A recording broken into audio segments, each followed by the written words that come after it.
My name is Brandon, and over the past year, the Delight Cafe team and I traveled across the U.S.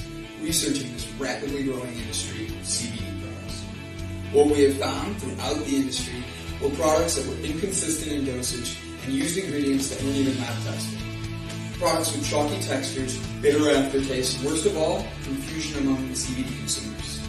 That's why we created Delight Cafe. A 15 milligram lab-tested, all-natural, water-soluble hemp CBD powder pack. It's odorless, colorless, and tasteless. Add it to your favorite drink of choice, wherever, whenever, on the go. Quickly find your calm, your balance, and your delight when you need it most.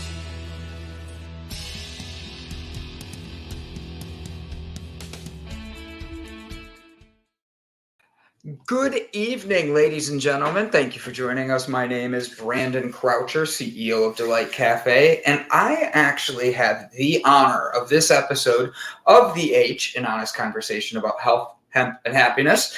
I get the honor of interviewing Miss Christine Hart Savage. So Christine has a 28-year career as a breath worker and life coach. She has mentored many thousands of people through their personal challenges, anxiety, overwhelm, and spiritual emptiness, teaching them the skills and practices required to find confidence, emotional balance, and connection to their own deep truth and purpose. After her own devastating breakdown 30 years ago, where she found herself lost, emotionally crippled, spiritually decayed, and absolutely broken, she made a choice to raise herself out of chaos and drama and become committed to creating a better life for herself and her children. Through her daily metaphysical practices and dedication, she eventually became stronger physically, emotionally, mentally, and spiritually. During her breakdown, she experienced an awakening. She met a radiant, glorious part of herself. She describes as a luminous, all-loving presence. Life changed. Her life purpose opened up, and she created a life that's rich, meaningful, and successful. She says we are so much more than, we are so much more than we think we are. Christine offers online courses, coaches locally and internationally, teaching skills and practices she developed to help those searching for a deeper meaning and higher purpose in their lives. Ladies and gentlemen, please do me the honor of welcoming Miss Christine, and boom.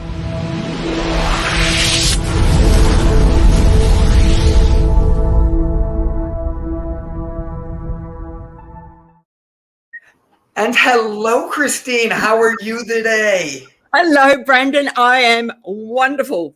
I love it. I love it. Thank you for joining us. I am in Austin, Texas today. I am at my sister's house. Everybody can see it's a little different background than normal. But am I contacting and speaking to you from today? We're in Melbourne, Australia. So on the other side of the earth. What time is it there? It is exactly 8 minutes. It's 8:04. So 4 minutes past 8 a.m. in the morning. And it is Thursday morning. So we're a day ahead of you, basically. So you are literally starting your day with me today. Literally. Yeah. I am honored, Christine. Thank you. So, Christine, I am someone who I be put in leadership positions. I'm boss and blah, blah, blah. Breathwork's essential, especially for mind-body connection and all that. Absolutely. You've had some, just reading your bio, I was like amazed. And then I go to your website and I start clicking through things and being all creepy, looking at it to know you better. And I'm blown away. You have been doing this for a while. You talk about your breakdown. If it's not too much, what was your breakdown? What happened? And how did you triumph through it to be the mom that you are with your kids today? Yeah, look, it's a really interesting story, and it seems almost like another life now because it was so long ago. So we're talking just over 30 years ago. And it was my second marriage, actually. And, oh, my God, I just loved this man, absolutely loved him. I met him when I started a new job at this particular it was a hair place, actually, that sold hair product, very well known, and all around the world. And I passed him in the corridor and I had this incredible thought that, oh, my God, I'm going to marry that man. And I thought, what a ridiculous thought to have.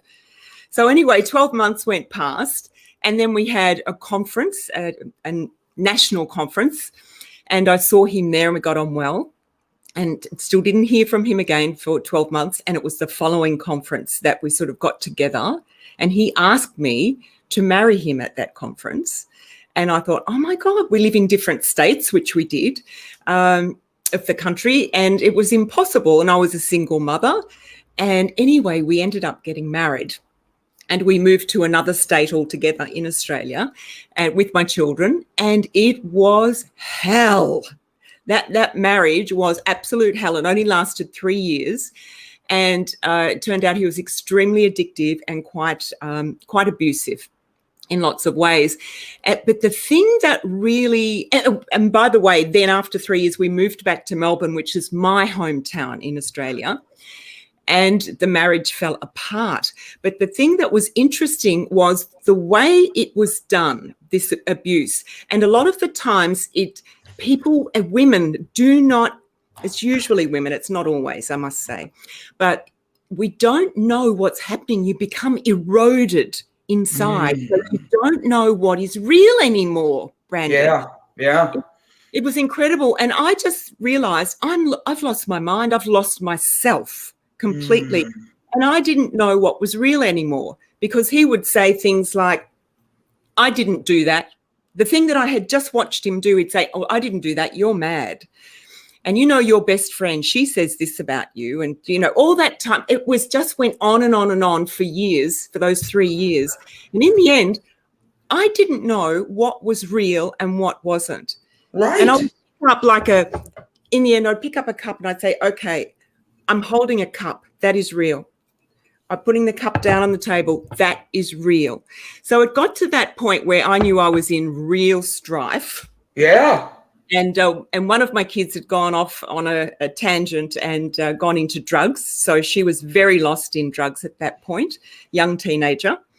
And then my son was diagnosed with a brain tumor that filled with blood, and he would have hemorrhages, and then he would have seizures. So he turned out to be epileptic. And then MS, which isn't in the book, but he's got multiple sclerosis, but he's still well now. Oh, good. So, but I just did not know how to handle the stress that we were under at all. And I just completely fell apart. Yeah. And I thought, okay, I've got two choices. One was to go on to medication or to go into hospital. And the other one was to learn meditation and breath work. And I thought, right, I know I've got all this damage to heal inside, and I have to start there. So I chose breath work and I chose meditation. Now, I have to ask, so the first time I ever did meditation, somebody got on me really hard. They're like, wait, what kind of meditation did you do? Did you make sure you're doing the right one? Did you make sure this? That's essential, but it's something that people can learn along the way. It's getting that first couple steps into meditating and all that, and understanding the balance that we create inside ourselves with that. With that being said, Christine, how hard was it to get into meditating, especially coming from the stressful situation of that, and then adding in what's going on with your kids? As a mom, I'm sure that played a huge role in mindset and all that, and had to make it difficult to get the best out of yourself. Absolutely. And in that breakdown, I was so exhausted, and I was having crippling panic attacks, really just really a thing called technia, and just full body, it just completely seizes up. And I was just in a real state, and I knew it. So I learned to meditate. And it's funny, I had this piece of paper that kept following me around, and I would throw it out and then it would appear again. And it was on meditation. It was on the one that I learned originally was TM, Transcendental Meditation. Yep, me too. Yeah. So, and that was a great one to start with at that time, because it's just repeating a mantra. It's simple, and, it worked very well. So what I would do is the marriage had broken up, the house was sold, and the kids and I were living in a very small little house, a rental place in the beach area, Bayside area, not far from where I am now.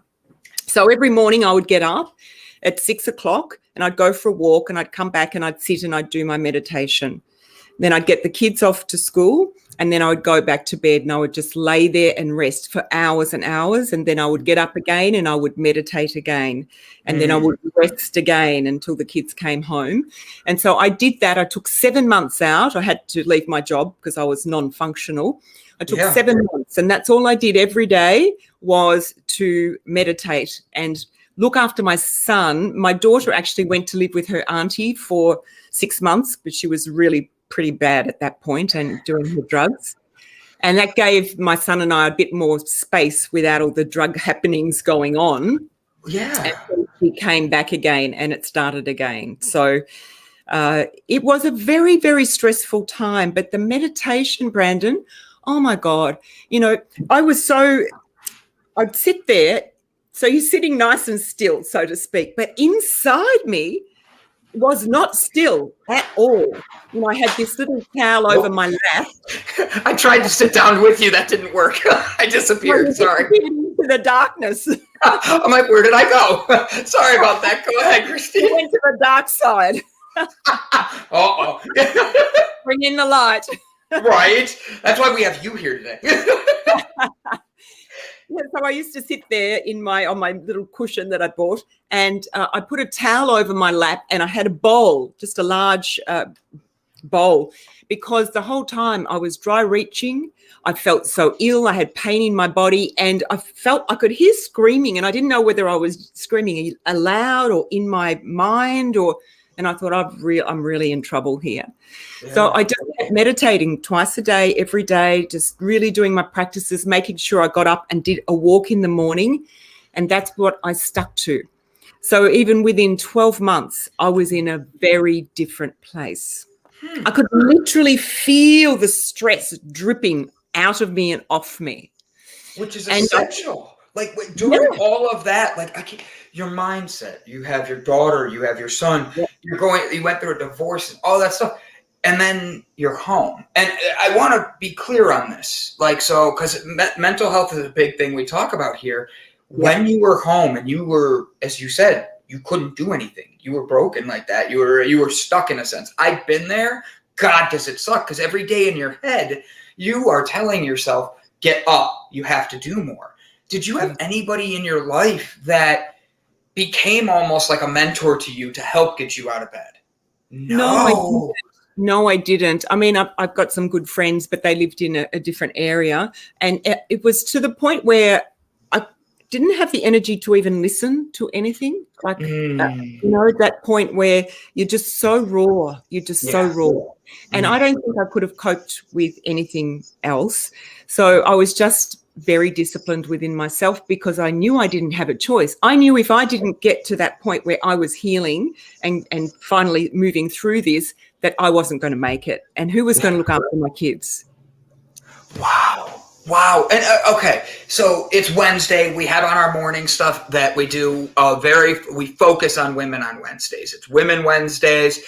We've been talking about breast cancer and all that, and you come on here and you give this strength that I don't like. We have had Marines, we have had Army men on, but when they're in that dark place, a mother's love for her kids are very different. You're going to have a fight inside you that I don't think anybody can understand other than mothers. So with that being said, the meditation starts happening. You notice the change. What happens next? I kept going with that. My daughter came home and I just had this feeling. Firstly, I had to get myself to a point of healing. And then I knew I had to start weeding out all the thoughts. And you talk about, mind, I call it mind wellness. And I knew I had a lot of work to do there because when we start to attract abuse in, that was my second abusive relationship. And it's like, okay, what am I doing inside myself that is attracting that? And what I was doing, I realized, was my self-esteem was very, very low. And I was punishing myself on the inside without realizing it, that I wasn't good enough. So I had attracted these situations in to literally reflect that not good enough. In a way, I was on the inside unknowingly abusing myself. Yes, which gives them the permission without knowing it to Go, run, Christine. I'm all ears. You're hitting good points. And then what I realized is that there's so many women who do this, and we're overgivers because we're the carers naturally. And I'm not saying men don't care, because we've got some wonderful male carers. I mean, my partner is a wonderful carer as well. He looks after me very well. So I've certainly shifted all of that these days. Right. But, it's that we overgive. We overgive. And if something is not going right and we're blamed for it, we tend to blame ourselves as well. Yes. So, and then we try harder and harder and harder, and we overgive and we overgive and we're overly responsible. And that's where the problem is, because we need to learn boundaries and self-honor. Mm-hmm. We have to start putting ourselves first, and then really looking at who we are, what we are, and then give to that. And it's not about not giving, it's about giving, but it's not about over giving. Oh, very well said. It's not giving of yourself too much, but having the boundary to know that's why you're not giving it. So with that, what was one of your hardest boundaries that you had to... I ask because I'm doing that in myself right now. Like I'm a 38-year-old man, and I have spent a ton of my life giving. And that's the first thing everybody says when they get to know me really well. Brandon, you give too much to everybody else. You've got to start giving to yourself. Yeah. And you're saying these things, and I'm sitting here going, all right, Christine, tell me how, when you're doing this, the breath work and that, you did the walking. I know exercise is essential. Even though I have my love handles today, just ignore those. I should be sitting down so you can't see them.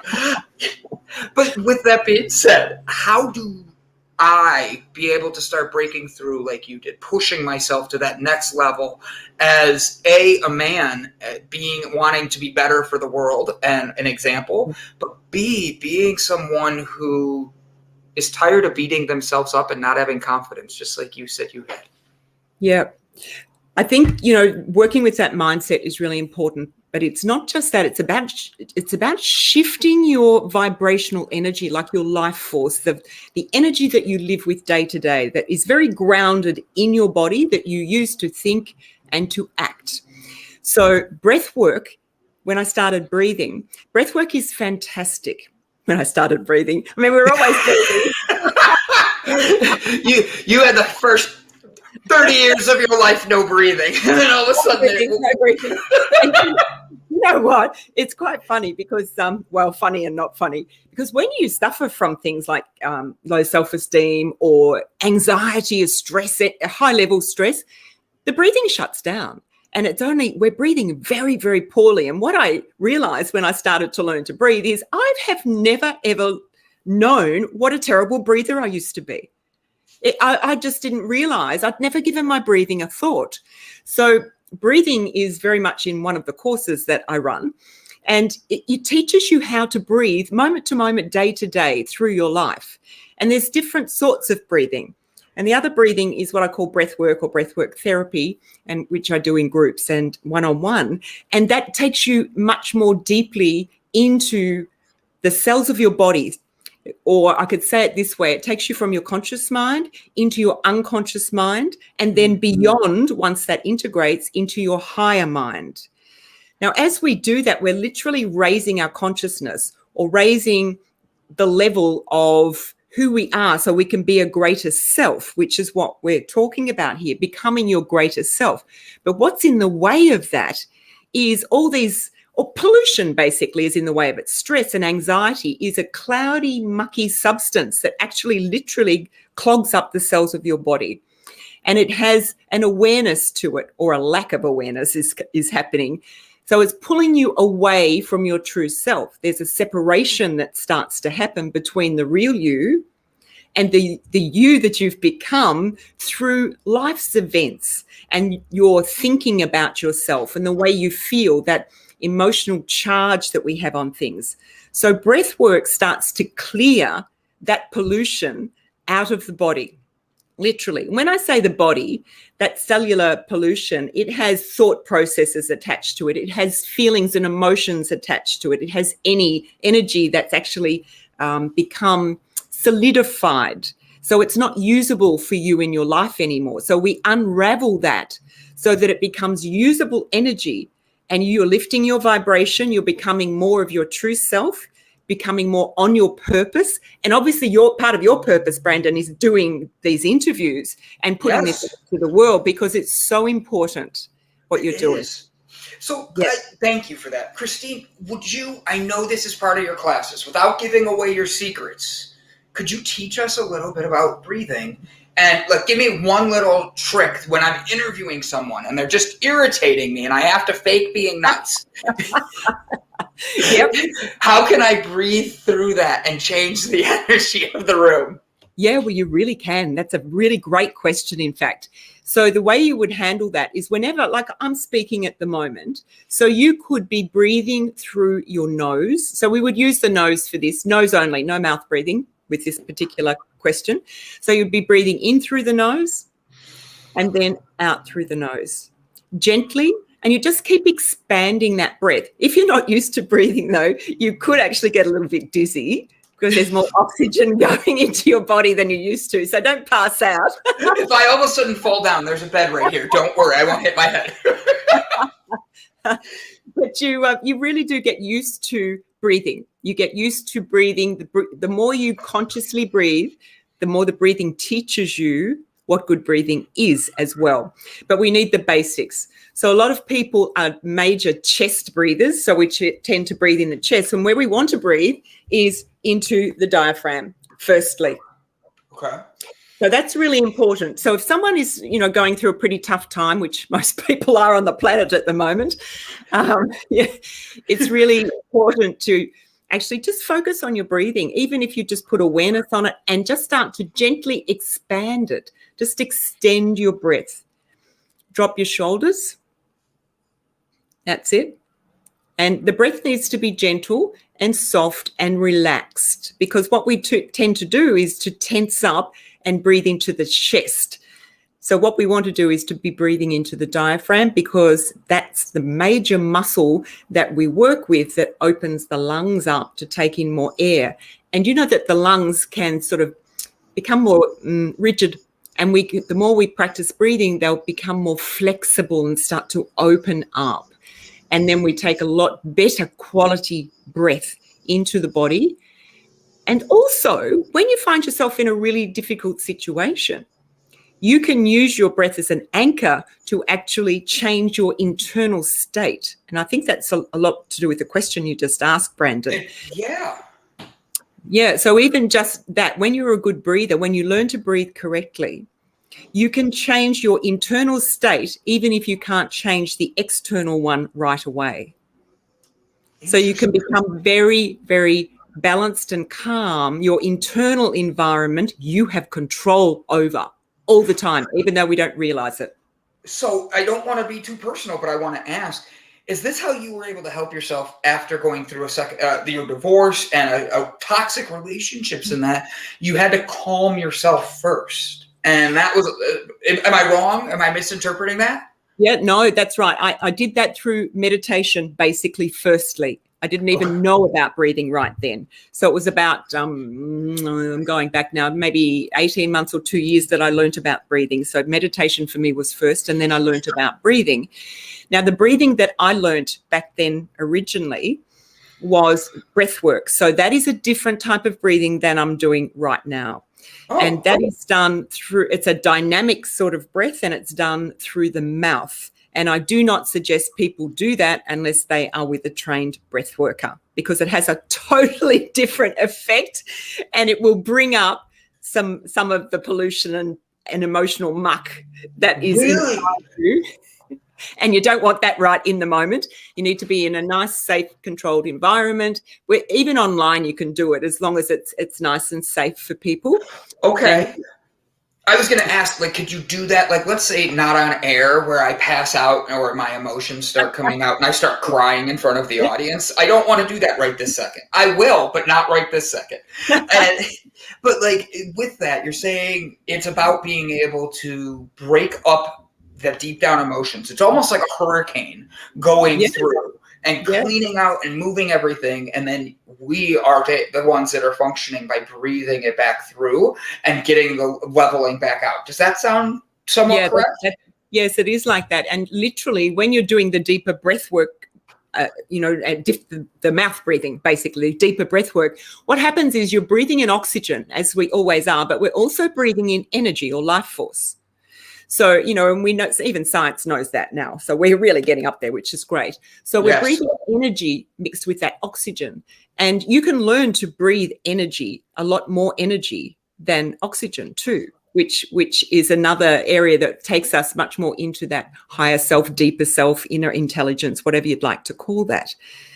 And the interesting thing is, when I was first doing my meditation, I had this amazing experience of, I suppose I call it an awakening because I don't know what else to call it, where this other being that was above me, it was like this radiant sun. And I thought, my God, what is that? And I knew it was part of me, or more that we are part of it.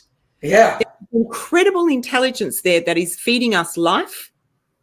It literally connects up with us and gives us life force.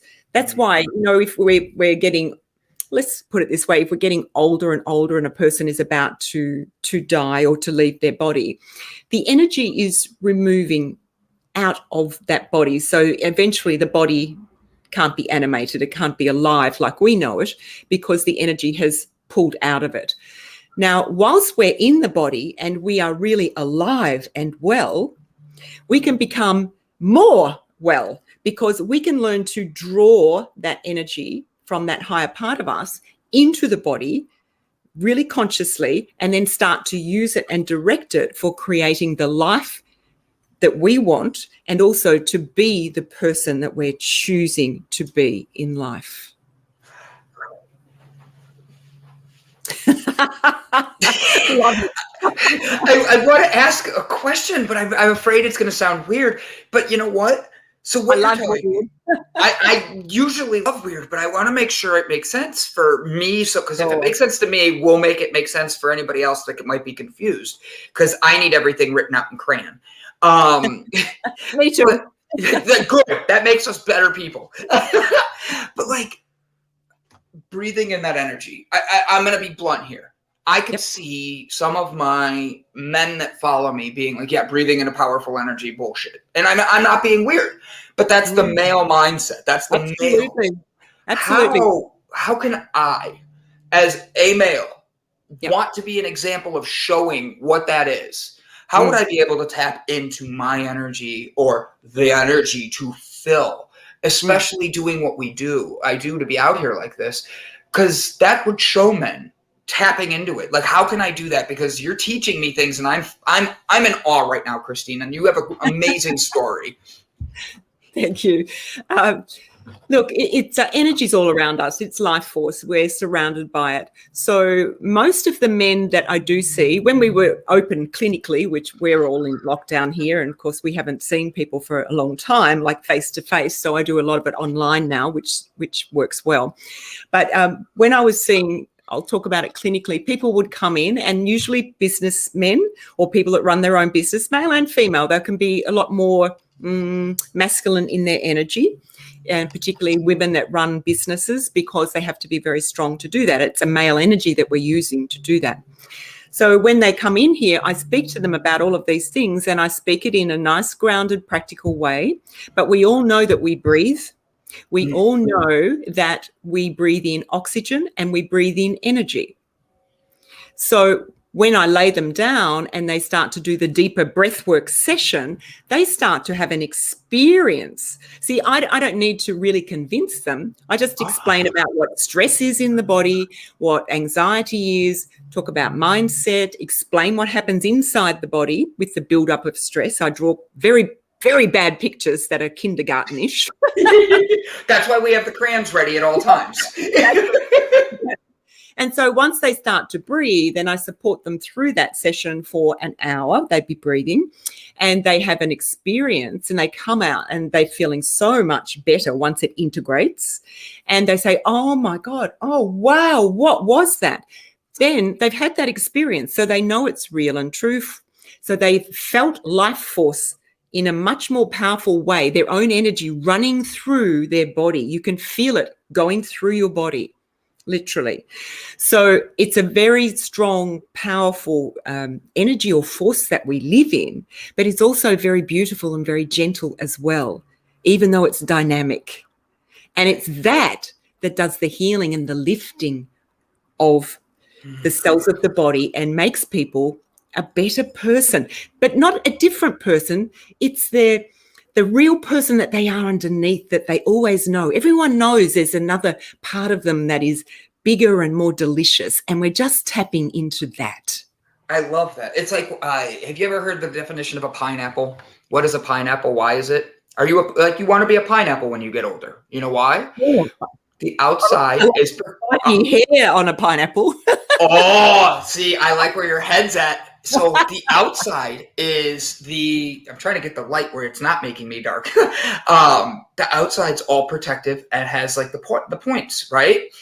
The inside is sweet and juicy, but has a strong core. And then at the top wears a crown at all times. I love it.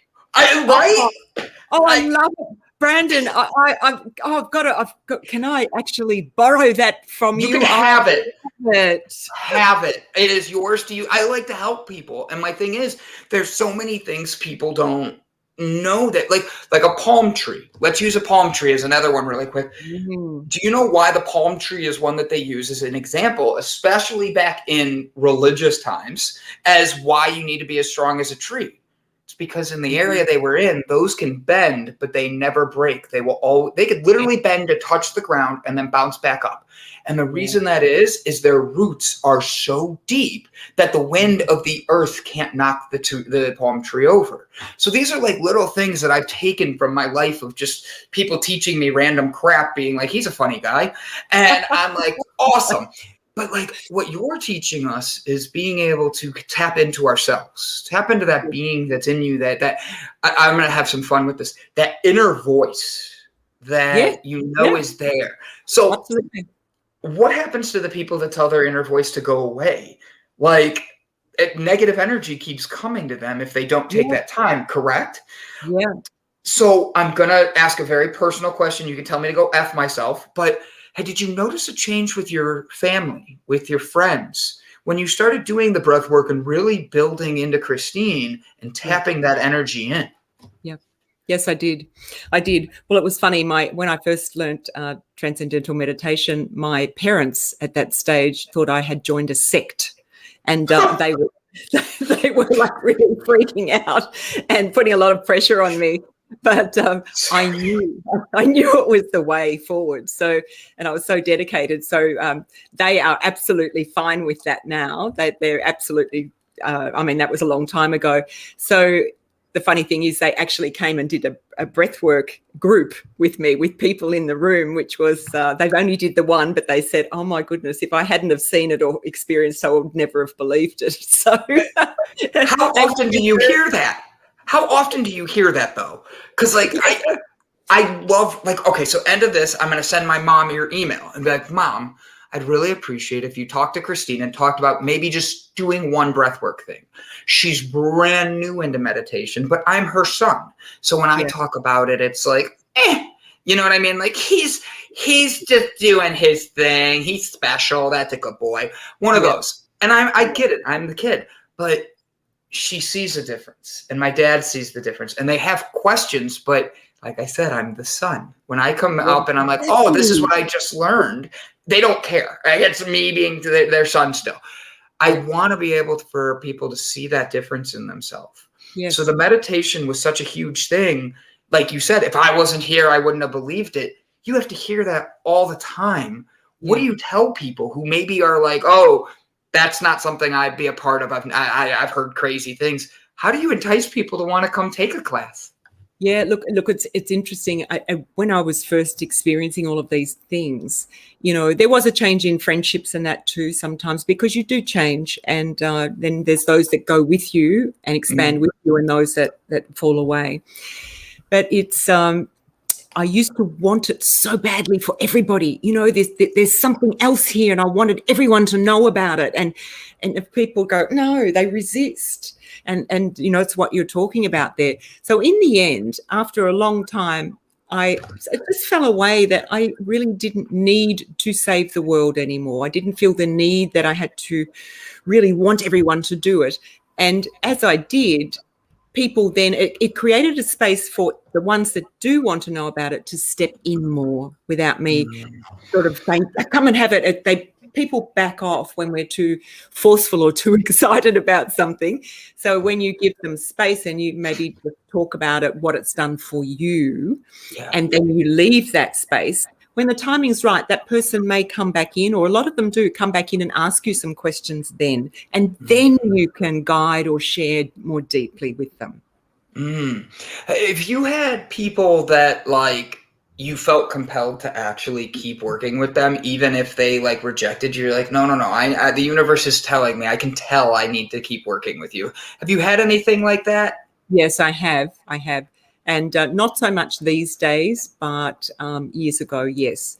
And occasionally if I'm working with someone and they're actually clearing something difficult, they might have been in a relationship that I'm thinking of someone particularly at the moment, a young woman who's just turned 40, and she didn't realise her relationship was pretty bad. Her husband was on taking drugs for a long time, in and out of clinic, and it was not a healthy relationship. So she sort of hit a point, and she got young children, hit a point where it was really difficult. So what I do is just support them through that really difficult time. You can do this. This is just the old stuff surfacing. We're changing mindset, and I'd explain it to her, draw my pictures, all of that stuff, until they get through that bit, and then they fly again, and then they'll hit another barrier, as we all do, because we're always changing and growing and expanding. So understanding that this is a part of what healing looks like, this is a part of me expanding, and this too shall pass, and then I'll be greater again, is once we understand that, it makes everything easier. Yeah. Have you seen people, this is going to be fun. Have you seen people with the expanding of who they are be dealing with more traumas lately because of COVID, because of what's going around? I'm going to ask a question that's going to turn this a little bit. Like in Australia, they talk about the regulations, and you guys have been on lockdown almost 2 years now. Yeah. And that's a long time. It is. With that being said, mental health, is that being taken seriously there? Have you been able to speak with people in your country to help them stay calm through this? And above all else, how are we able to connect everybody in the world to know that we're all connected through this, to know that through breath, we're going to be able to keep going? Because this is a stressful time. So calming everybody is hard. Yeah, exactly. And you said that beautifully, through breath that we can connect. And that was a lovely statement. So many things within that question. Yes, we've had a pretty serious lockdown here, and we're in it really strongly again. That's why everyone here has very, very long hair. We get out, we all run to the hairdressers like crazy, and then we're in lockdown again for the next 3 months. And you're like, damn it, I gotta wait again. Like, my roots. Like, yeah, we've all got this long, terrible hair. But look, I'm personally very lucky because I'm looking at the beach right now. So I live opposite the beach in Bayside in Melbourne, in Australia. So we can walk along the beach. We're allowed, I think it's up to 2 hours outside time for walking and exercise at the moment. It was an hour. And I don't know how closely they monitor that, but we're very lucky to have the beach there. So we go walking, and you do things online. I did Zumba twice a week in a class. So we do Zumba online now. So everything is online. So we're in this virtual world all the time. So what I found is that I could take my teachings and take a lot of my coaching and my breath work, the deeper breath work, the clinical breath work, online. So it works just as well. So we just set everything up, and I've still been working with people that way. And then I decided that I needed to put a course of my teachings on daily breathing, how to resolve ourselves from the inside out. So I put a course together for that called How to Give a Shift. And I like it. I love the name. Oh, yeah.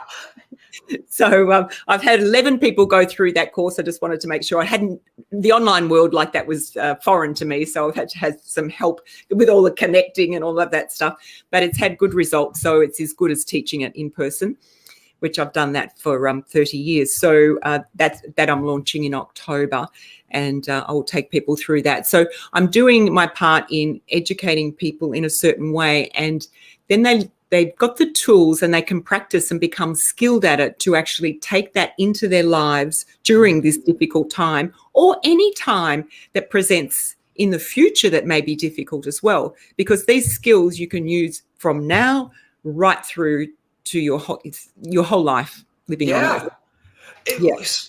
How has COVID affected you? I ask that very blanketed. I miss the hugs. I'm a people person. I love to touch and hug, and so yeah. Same. I'm a hugger and a half. I've been known to hug strangers. I've been known to be sitting at dinner and somebody will make a comment about my food smelling good at another table. I'll cut a piece off and give it to them, even if I don't know them. So this is killing me because it feels like everybody's, as someone who knows what it's like to be at home alone and let the negative thoughts come out at times, it's this is a lot of people at home being filled with inadequate thoughts of themselves, of what's going on, and it's tough. In Australia, go ahead. Yeah, it's what you're saying is so important. I'll jump in there. It's really important that we don't dwell like that, because in my breakdown times, it's important, because if we go down, we spiral down within ourselves and become quite depressed or anxious. It's very hard to get back up when we let ourselves go right down. So I think routine is vital.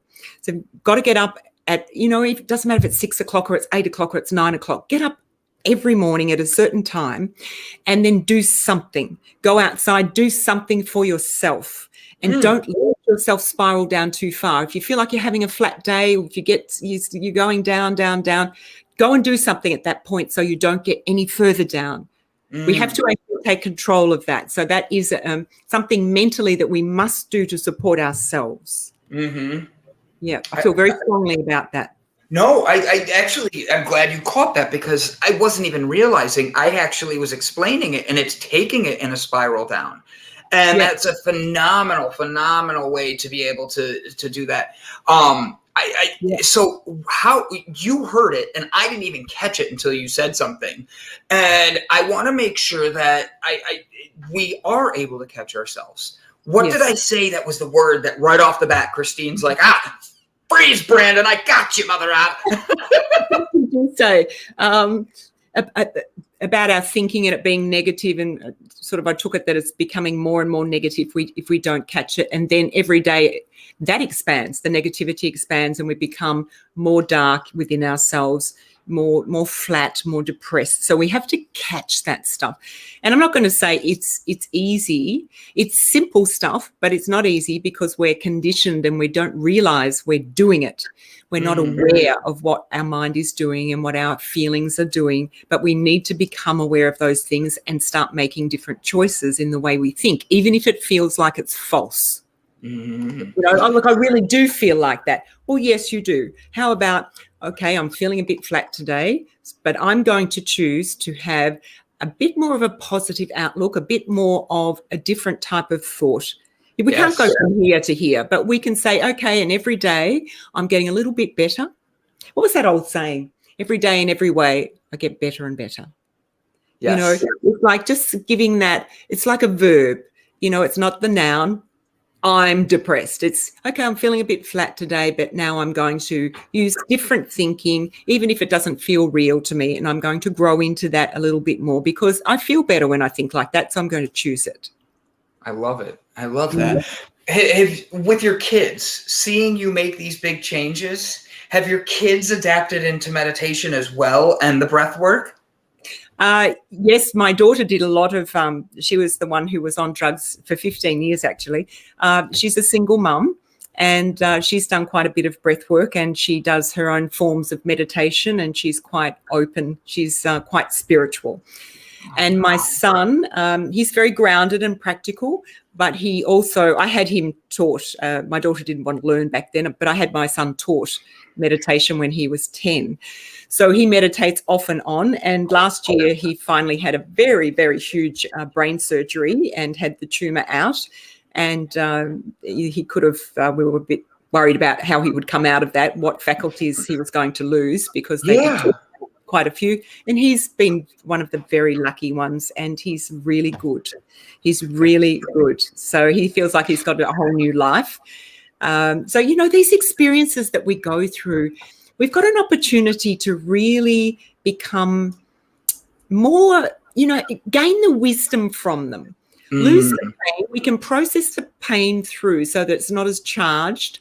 But there's such a richness of learning for us in these experiences we go through. They're not pleasant by any means, but we wouldn't choose them. But there's always a silver lining to everything. We've just got to look for it and find it. So my kids are doing well. They're doing well. Awesome. I'm glad to hear that. I'm glad you were willing to share that, because there was a lot there, and to hear the success of that is awesome. It is great. So I'm going to pull your website up for everybody to see right here. It's Create Life-Changing Results. Yeah, it's called, you're on the homepage, it's called Soul Life Connection. Soul. As in the soul and life and the connection. And, I've put a link on the chat there. I've got a little gift for people. There's a little free booklet on, I think, what's that one called? Your Guide to Better Breathing. So it's just a little booklet, but people are welcome to download that. And that is so sweet. I'm putting that right here. I have the link there for everybody. And come here, boom. Guys, go click that link. It is in the comments right there. Yes, send me the free guide. You'll click that and go through and look how easy that is. Name, email, done. Send guide to better breathing. Watch guys. I want this as I'm interviewed, but I want to be able to make sure that my breathing is the best and able to build myself into what I'm supposed to be. And I know breathing is something that I keep being told, Brandon, you got to learn how to breathe better. Look at that. We love supporting you on your journey. Thank you. This could be you guys. Go click the link right now, get in here and make sure you sign up. It is a free consultation that she is not just giving us nicely. She came into the Delight Cafe and Christine says, I'm going to bring about change. I want to see positivity. I want to see people learn to breathe. So Christine, you've had a lot of things throughout your life. You've had ups, you've had downs. What would be how do you determine that you have made it as a success in your eyes and everything is worth it? Yeah, success is an interesting one, isn't it? We often think of success as a certain thing, doing well in your business, or maybe making a lot of money and having the best house in the street, whatever it is. I think success is really a holistic thing. I think it's about finding that peace within yourself, that you're really comfortable with who you are and you like who you are. And you're continually developing yourself, because none of us know everything. I think to have a healthy, nice relationship has been one of those important points for me, because that's been a difficult journey for me in relationship. So relationship is very important. And having family and friends and love around you and laughter and just that joy of that to me is what success is about. I love how you say that. I love that. You've written, if I'm correct, you've written a book as well, correct? Yes, yes. It's Amazon. Amazon. They can get it on Amazon. This is, Living Beyond Stress, Anxiety and Overwhelm, 9 Steps to Freedom. I wrote that about 10 years ago or more. Yeah.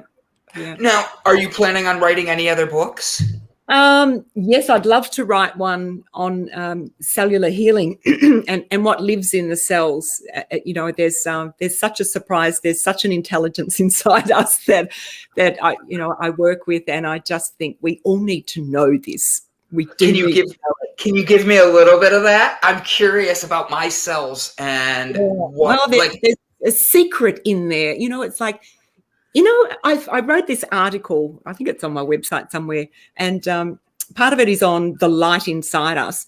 And the more we become stressed or we judge things or we become depressed or whatever it is, we've got this dimmer switch inside us.